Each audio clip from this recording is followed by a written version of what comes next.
हाँ कहने चलो ये फंस गया सी तो जादू देखे के हो तो अपन अपन हाथ ऐसे फैलाओ। तो अब तोहनी तीनों गोरा अपन अपन आंख बंद कर। चलो आज के तो काम बन गए। चला बाबू कितना देर से आंख बंद करवाले बा। रुको साला आंख खोल के देखा तेरी यहाँ क्या होता। रे साला आई बाबू के देखना कहाँ है साला गायब हो गया। रे साला बाबू के छोड़ा पंकजवा कहाँ गायब हो पहले ये देखना।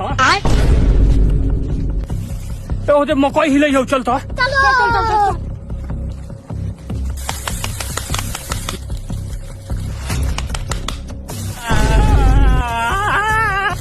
साला हमनी दोनों गोरा तोरा को उन्हें खोजे तनिया तू ने बाबा के साथे मकई में का करता रे कथी कहियो रे साला तोनी आंख बंद कर ले आई बहन से बाबू मकई में ले आके हमर गान मार ले करे बाबा।